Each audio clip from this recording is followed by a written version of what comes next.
Hi, and welcome back to another episode of Retail and Change. I'm your host, Joseph Lohmann, and I'm joined today by another podcast host, Paula Macaggi. Welcome. Yeah, thank you so much for having me. You are the host, the founder and host of a podcast called OFFBounds. We have a long history in retail, but now you host your own retail-focused post. So tell me a little bit about OFFBounds. So OFFBounds is a project that came to my mind. I think I was missing a word view of the industry, and I couldn't find it anywhere. And I was like, you know what? I can do it. Mm-hmm. And so I did. So last January 2024, I published my first episode with the CTO of Carrefour. And since then, I've been interviewing a lot of C-level executives in retail from all different markets, so everybody can get different perspectives to run their business. Different markets around the world. Around the world. Global. Yeah. So we had 6 continents already. So, yeah. Wow, congratulations. Thank you so much. What kind of guests and topics do you talk about? So I usually get CEO, CTO, CDO. Even if you don't want to talk about it, you will go through digital transformations. I think companies are in a constant transformation, right? Especially how consumers are changing, technologies are changing. So we keep talking about innovation and the changes and how they're absorbing those changes and what they're doing for that. So pretty much that strategic decision making and in digital transformation. That's my key topics. It is a very rapidly evolving industry, right? Retail. Why do you think it's important to have that global perspective? I mean, you think it's important enough to quit your job and start something fresh. So clearly it's important. Why? Well, I got investors, so I wasn't the only one. They're like, yeah, sure. People believe that this is important. So I think sometimes we are stuck in a problem that our market have, and we keep looking at what the market has to offer. And sometimes the answer is in another market that has figured out that problem, mm-hmm. Or a different solution or a different perspective could change the way you do your strategic decision making. So let me ask you, our two audiences come from Europe and North America. How are those two markets different? What have you seen? What have you heard? It's funny. I think in e-commerce in general, I think the US is a lot more advanced. I buy from Amazon really quick and easier when I am in the US. When I am in Europe, it really depends on where I am. So I've just spent a lot of time, like 3 years in Portugal. And the reason I don't shop more online is because it's bad. Like I don't have a good experience. That's why How so? It's slow? It just happened. Like if you see my LinkedIn, I posted about it, but my order was supposed to arrive on Tuesday. You arrived the next Monday. So because I don't have this reliability, I'd rather get an Uber, go to a store, get my product, and come back. I'd rather pay for that. The same technology platform for the e-commerce store, it's the experience. I don't know if they have, exactly. I don't know if they have the right distribution centers or the right logistics for a few countries, but maybe the digital adoption of many of these countries is just not higher because you don't give the solution, So this is the perspective seeing South Africa.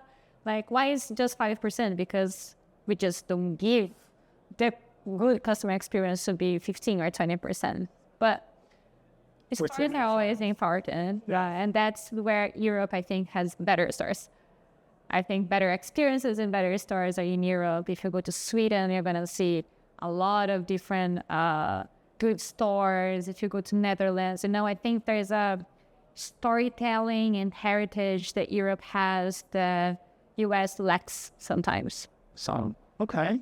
Are you seeing adoption across these areas as perhaps North American companies look at the European companies and European companies look at North American companies for their different weaknesses? Are you seeing them start to pick up and I wish I was seeing more, to be honest. I think there's, if you talk about LVMH stores in the US, of course they're doing a fantastic job. And I think like if you go to, you were at ANF, right?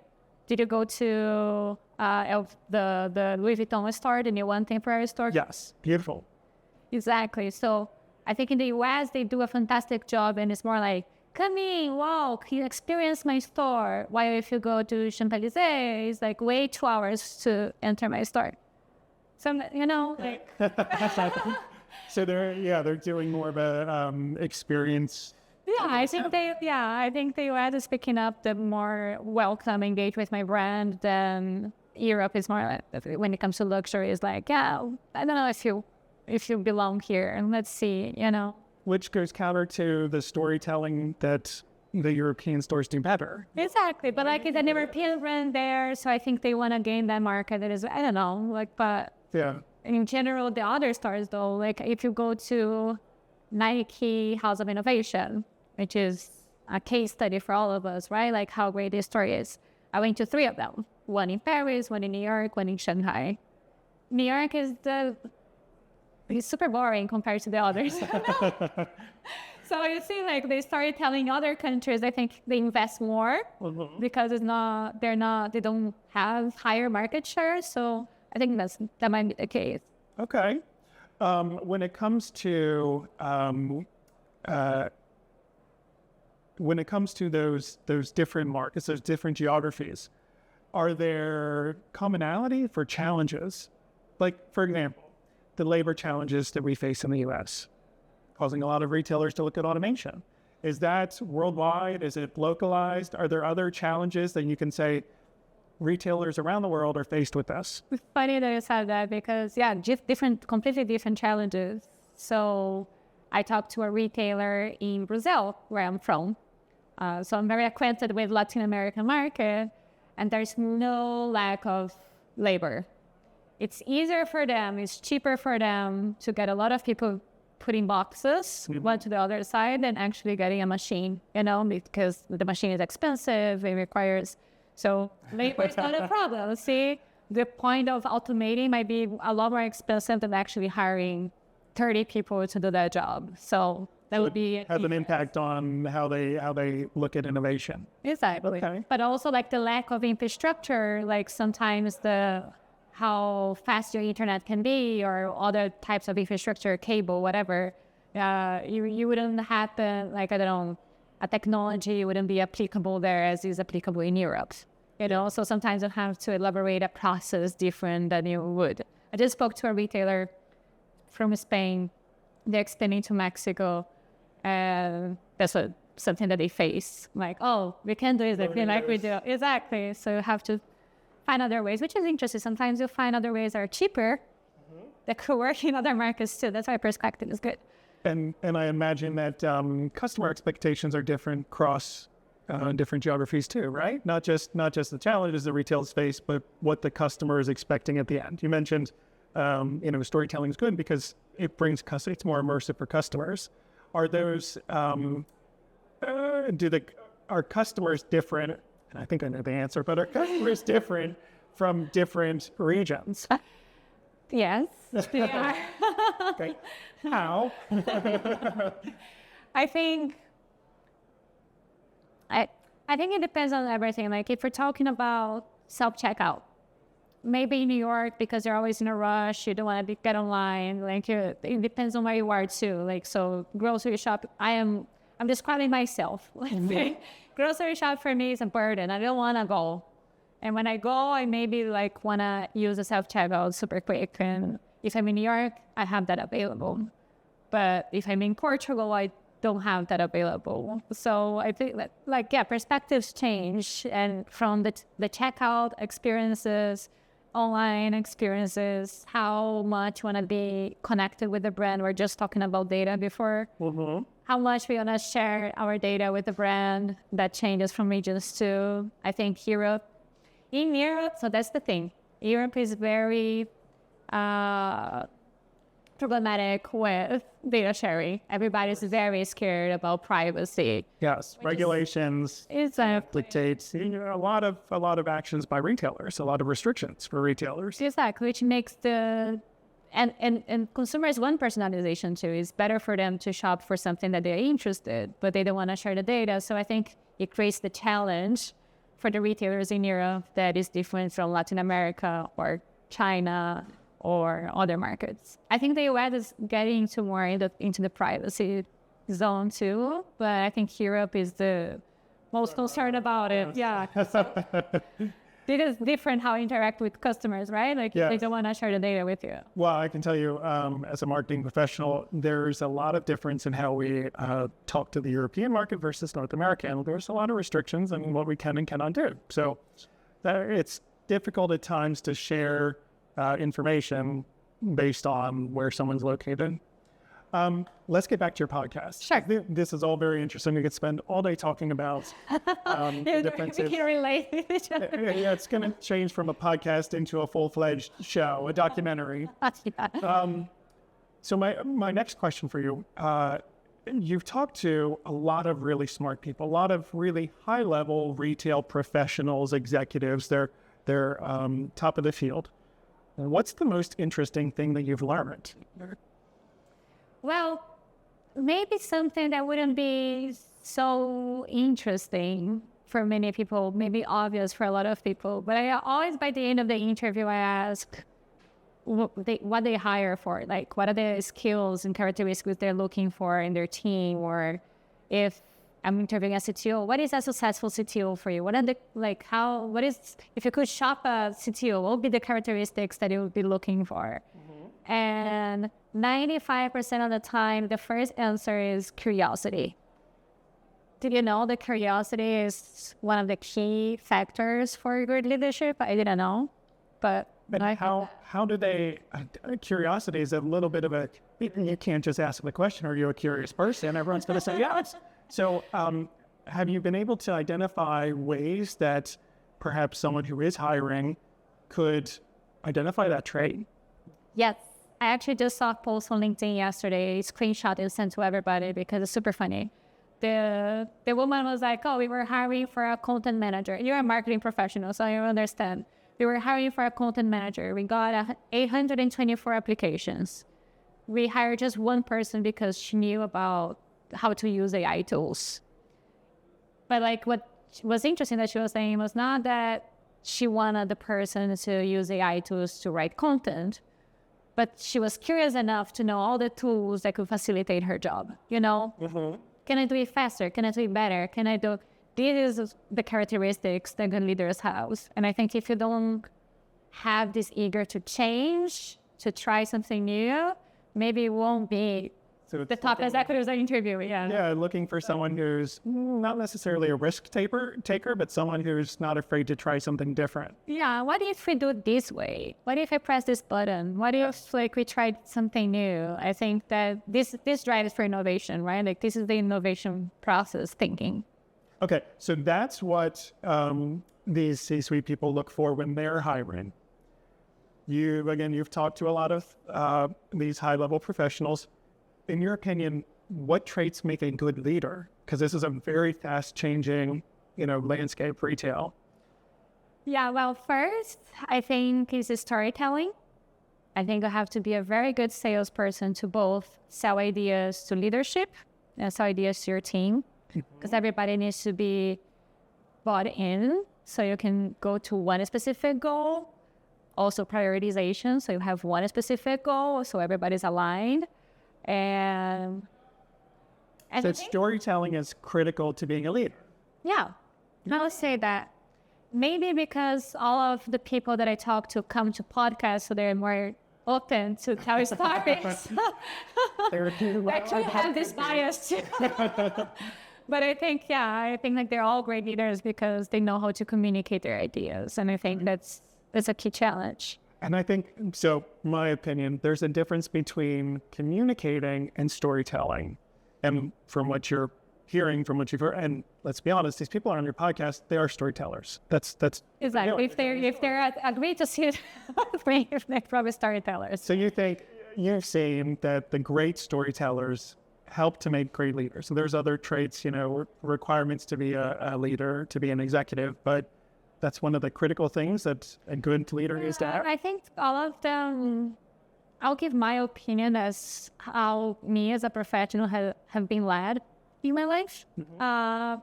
But I think it's a lot of letting people work, not being such a micromanager. Hey, we need to get to this point. I trust you, do it.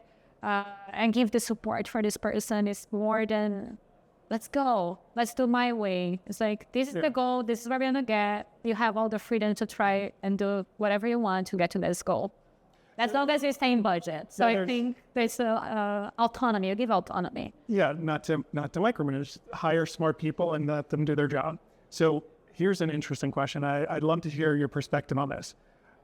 Retail is a challenging industry. There's a lot of evolution, a lot of innovation. But I think we need to be careful that we don't go faster than our customers, right? So there's some thought out there that some of the angst of rolling out self-checkouts was we didn't educate the consumers enough. We just put it out there and said, figure it out, right? And that's why there was some tension there. I think as we're moving into a phase 2, of self-checkouts, retailers are getting smarter about making sure that they not only just evaluate what the customer is looking for, make sure they align with their expectations, but also educate them. So for a leader, how do you manage that balance between the needs and appetite for innovation and the stability for customers? What does that look like?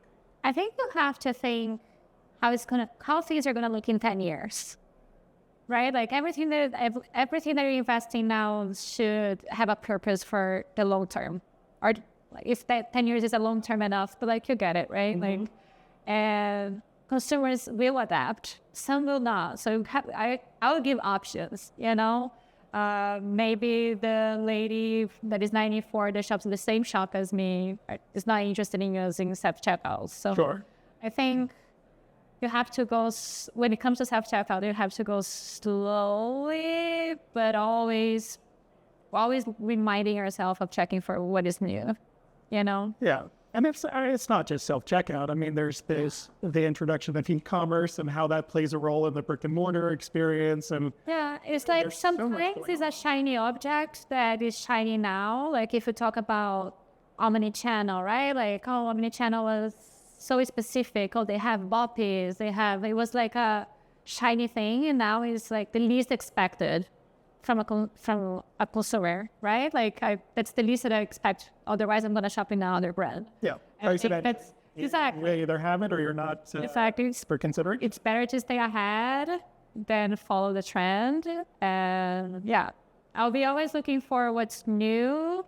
And of course, educate the customers very quick and give options too, right? Not everybody wants to use screens and try something completely metaversical. Right. Metaversical. Interesting. So, that was the metaverse was hot, 2-3 years ago, and then it just fizzled out. Are you seeing anything else? A lot of talk around AI. Do you think that might go the same way, where it's just with more promises than...